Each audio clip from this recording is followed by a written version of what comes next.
분당 영광교회 스토리텔링 성경 마태복음 18장 죄와 용서 소제목 천국에서 가장 큰 사람. 예수께서 가버나움 지방의 어느 집에 머물고 계실 때, 그리고 그 지방에서 베드로를 통해 성전세를 내신 때, 이때는 예수께서 십자가에 돌아가시기 대략 한 달 전쯤으로 갈릴리 전도사역을 모두 마치고 유대 땅으로 들어가려고 하실 무렵이었습니다. 그 무렵 제자들이 예수께 나와서 무척 궁금한 듯 한 가지 질문을 했습니다. 스승님, 천국에선 누가 제일 큰 사람입니까? 제자들이 이 같은 질문을 한 데에는 그들 간에 치졸한 경쟁의식을 가졌기 때문입니다. 이제 머지않아 예수께서 예루살렘으로 입성하여 큰 영광을 얻으면 그때 자신이 다른 제자들보다 높은 자리에 앉기를 바라는 마음으로 질문한 것입니다. 이에 예수님은 아무 말 없이 어린아이 하나를 부르신 후 제자들 가운데 세워놓으셨습니다. 그런 뒤 예수께서 말씀하셨습니다. 너희가 죄에서 돌이켜 어린아이같이 되지 않으면 결코 천국에 들어가지 못할 것이다. 누구든지 이 어린아이같이 자기를 낮추는 사람이 천국에서 가장 큰 사람이다. 예수님의 교훈은 어린아이 같은 신앙을 가져야 한다는 것입니다. 그런 신앙은 어린아이의 특성처럼 자만심에 빠지지 않는 순수하고 겸손한 신앙, 잘 받아들이고 전적으로 따르는 신뢰성 깊은 신앙입니다. 남들보다 높아지려는 교만한 마음을 갖고 은근히 자리다툼을 하던 제자들에게 참으로 적절한 답변이었습니다. 소제목, 남을 죄짓게 하지 말고 스스로도 죄짓지 말라. 예수님은 계속해서 또 다른 교훈을 주십니다. 누구든지 내 이름으로 이런 어린아이 하나를 반겨 맞아주면 그것은 곧 나를 반겨 맞아준 것과 같다.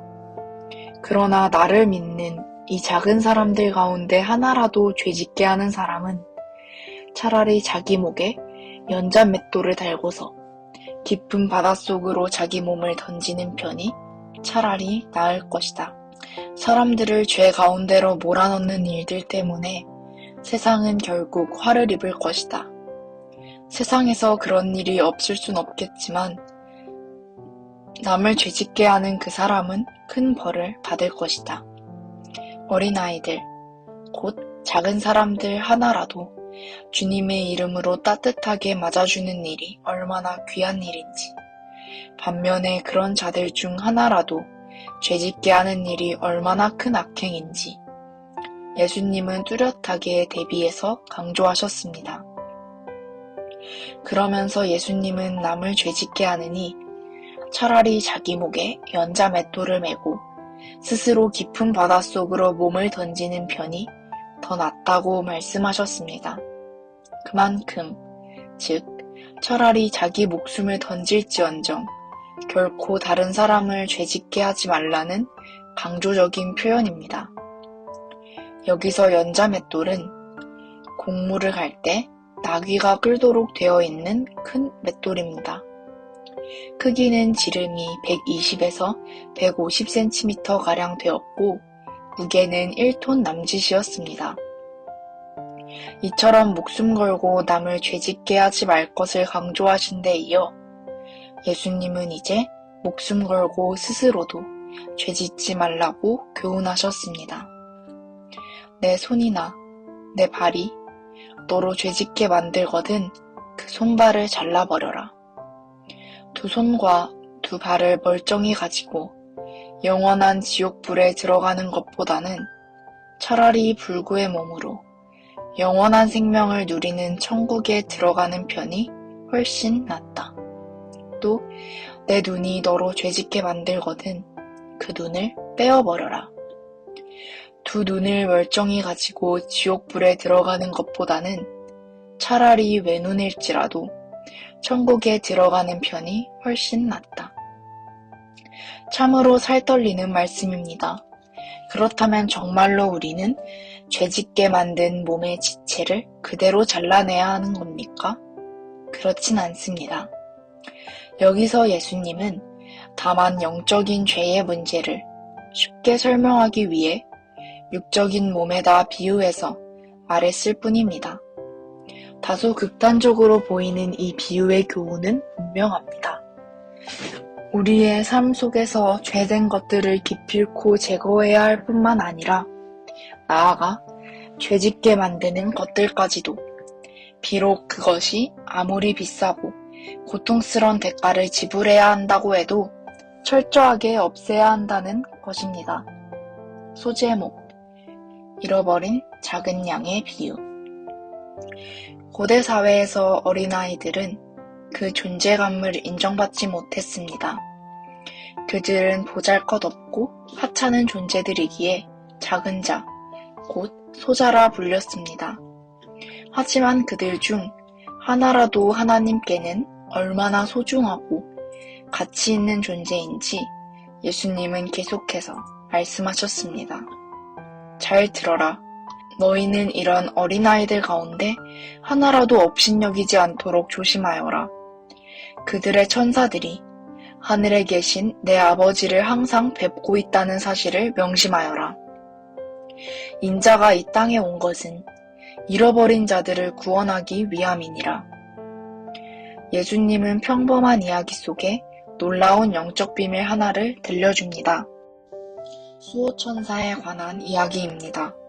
언제든지 하나님을 배울 수 있는 수호천사들이 어린아이처럼 미약한 존재라도 눈동자같이 세심하게 돌봐준다는 사실을 일러준 것입니다.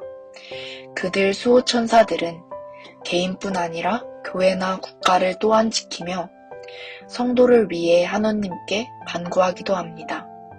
이제 예수님은 하나의 비유를 들어 어린아이처럼 작은 자들의 소중함을 일깨워 주십니다. 어떤 목자가 양 100마리를 기르고 있는데 그 중 한 마리가 길을 잃고 헤만다면 어떻게 하겠느냐? 99마리를 그대로 두고 잃어버린 그 한 마리 양을 찾아 온 들판을 돌아다니지 않겠느냐? 잃어버린 한 마리 작은 양의 소중함을 강조하신 말씀입니다. 그렇다고 해서 99마리가 아무런 돌봄을 받지 않은 채 그냥 들판에 방치되는 것은 아닙니다. 우리는 양떼에 한 명의 목자만 있다고 생각하는 경향이 있습니다. 하지만 실제로 중동 지역에서 100마리의 양떼를 한 명의 목자가 돌보는 경우란 없습니다. 따라서 만일 양떼 중 한 마리를 잃어버렸을 경우 수석 목자는 양떼의 나머지 99마리를 안전하게 돌보고 있고 고용된 목자가 그 양을 찾아 나서곤 합니다. 예수님은 자신의 모든 양들을 똑같이 돌보십니다. 그러나 만일 잃은 양이 있다면 그 양이 어떤 상태이건 비록 병들고 하찮은 작은 양일지라도 절대로 포기하지 않으시고 끝까지 힘써 찾으십니다. 잃어버린 한 마리 작은 양의 비유에 대해 예수님은 이제 말씀을 맺으십니다. 잃어버린 그 양을 찾게 되면 목자는 안전하게 있는 99마리의 양들보다 그 한 마리의 양 때문에 더욱 기뻐할 것이다. 이와 똑같다. 하늘에 계신 너희 아버지께서는 이 작은 사람들 가운데 하나라도 잃는 것을 결코 원치 않으신다. 소제목, 형제가 죄를 범했을 때. 이제 예수님은 주제를 살짝 바꾸어 죄범한 형제를 다루는 법에 관해 말씀하셨습니다. 이 교훈의 핵심은 최선을 다해 죄범한 그 형제를 잘 권고하고 설득하여 그로 하여금 죄의 길에서 떠나게 하라는 것입니다. 어떤 형제가 내게 잘못한 일이 있거든 그와 단둘이서 만나 그의 잘못을 잘 타일러 주어라. 그 형제가 내 말을 듣고 잘못을 깨닫고 돌이키면 너는 형제 하나를 얻은 것이다. 그러나 그 형제가 내 말을 듣지 않거든 한두 사람을 더 데리고 가서 그들로 하여금 증언케 하라. 그런데도 그 형제가 말을 듣지 않거든 사실대로 교회에 알려 교회로 하여금 그 형제를 설득케 하라. 그렇게까지 했는데도 그 형제가 교회의 말조차 끝내 듣지 않거든 너는 그를 이방인이나 세리처럼 여기고 더는 그와 상대하지 않도록 하라. 교회 공동체의 일원인 형제가 죄를 범했을 때 그 형제를 죄에서 돌이키기 위해 4단계의 조치를 취하라는 가르침입니다. 1단계는 그 형제와 단독 대면하여 잘 타이르고 설득하는 것입니다.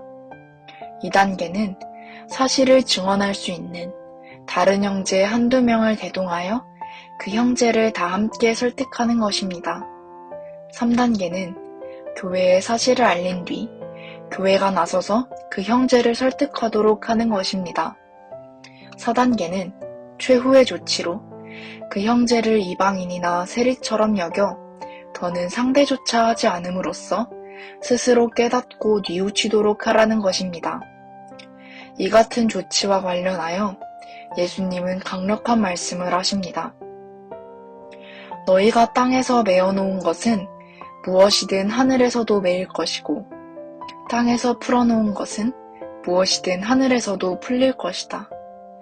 죄지은 형제를 권고한 결과 그 형제가 죄를 뉘우치고 돌이키면 그 형제와 하나님과의 관계에 줄이 다시 매일 것이고 그렇지 않고 그 형제가 끝내 말을 듣지 않고 돌이키지 않으면 그 형제와 하나님과의 관계에 줄이 풀리게 될 것이라는 말씀입니다. 이처럼 땅에서 매고 풀리는 그런 관계가 하늘에서도 그대로 확정된다는 말씀입니다. 여기서 오해하지 말 것은 우리가 죄범한 형제를 그들의 죄에서 자유롭게 할 수 있다는 것이 아니란 사실입니다. 사람의 모든 죄는 오직 하나님만이 사하실 수 있습니다. 이 말씀의 교훈은 교회와 성도는 죄인을 하나님께로 인도하여 그로 하여금 죄 사함을 받게 하는데 중요한 역할을 감당할 수 있다는 것입니다. 이제 예수님은 죄범한 형제를 돌이키게 하는 데서 더 나아가 세상의 모든 죄인들에게 복음을 전하여 그들을 구원의 길로 인도하는 데에 있어 합심 기도의 중요성과 교회 공동체의 역할이 매우 중요하다는 사실을 일깨워 주셨습니다. 너희 중 두 사람이 땅 위에서 마음을 합하여 무엇이든 구하면 하늘에 계신 내 아버지께서 그들의 간구를 들어주실 것이다. 그렇다. 두세 사람이 내 이름으로 모인 그곳에 나도 언제나 그들 가운데 함께 있느니라. 소제목 용서에 관한 가르침 죄범한 형제에 대해 최선을 다해 설득하고 용서하며 옳은 길로 인도하라는 예수님의 가르침을 듣고 제자들은 고개를 갸웃하였습니다. 율법에 따르면 죄범한 자는 그 지은 죄만큼 대가를 치르도록 규정하고 있기 때문입니다.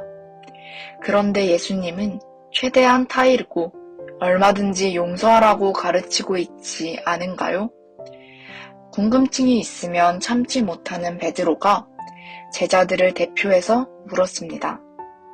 주님, 형제가 제게 죄를 범하면 몇 번이나 그를 용서해줘야 합니까? 7번까지 용서하면 충분하겠습니까? 당시 유대 랍비들은 3번까지 용서하라고 가르쳤습니다.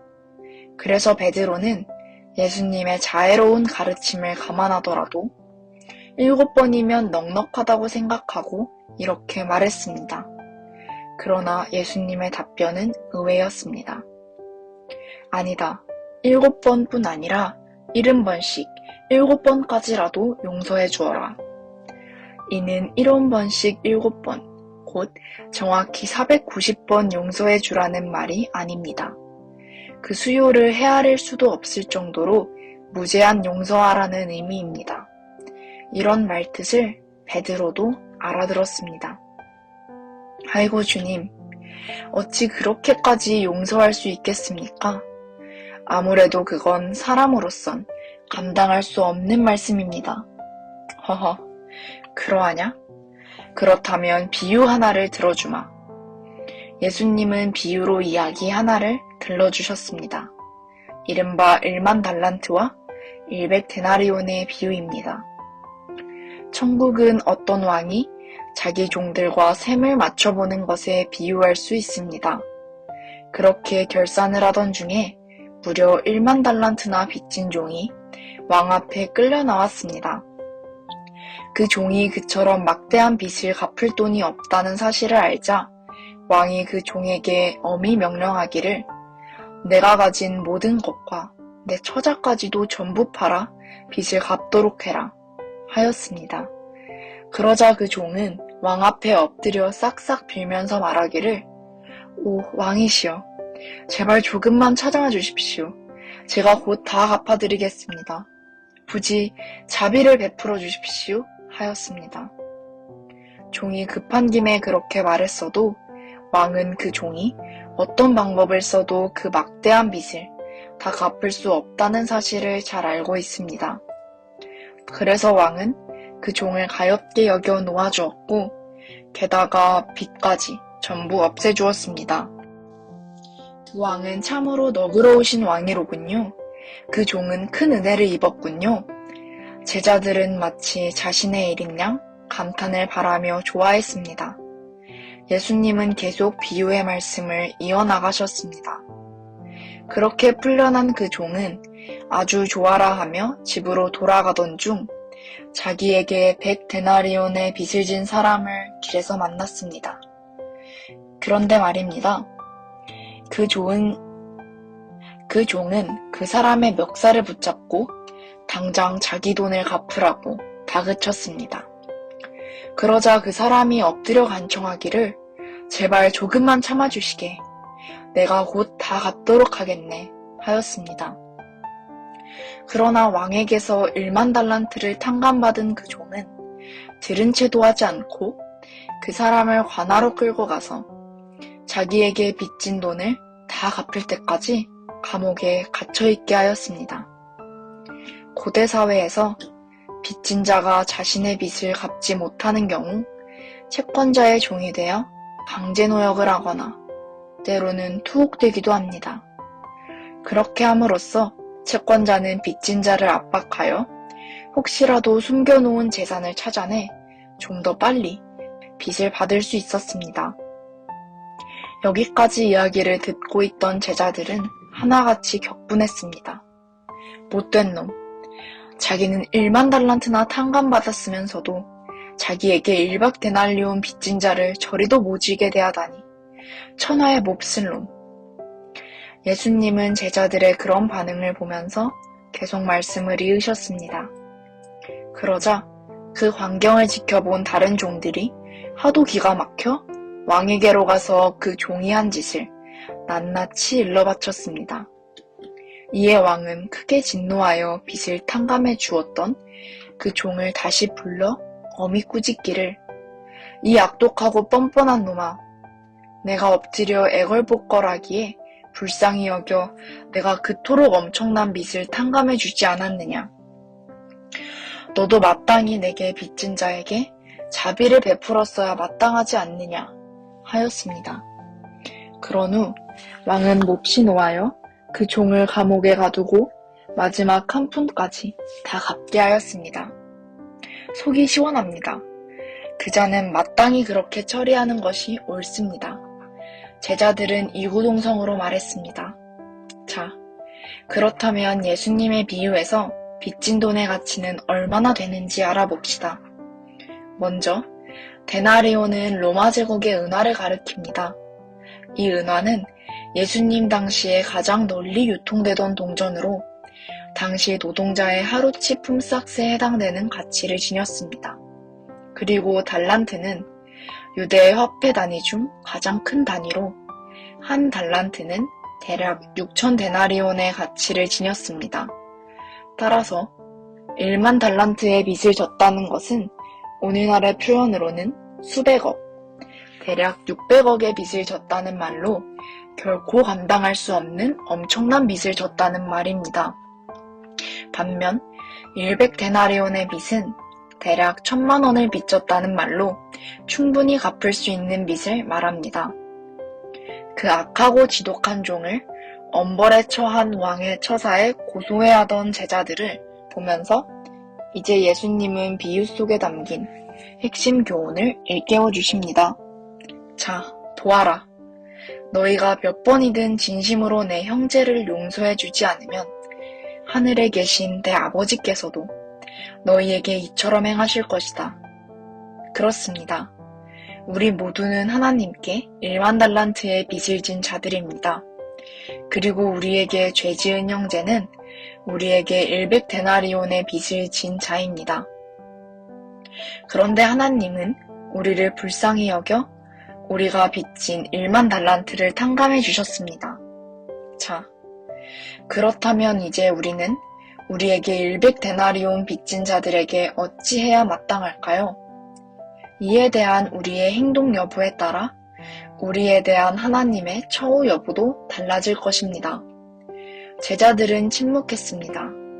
자기들의 용서는 너무나 보잘것없었습니다. 훗날 스승께서 십자가에 달리셔서 한쪽 강도를 용서하시는 광경을 보고 제자들은 말과 행동이 일치하는 참 스승의 모습을 보았습니다.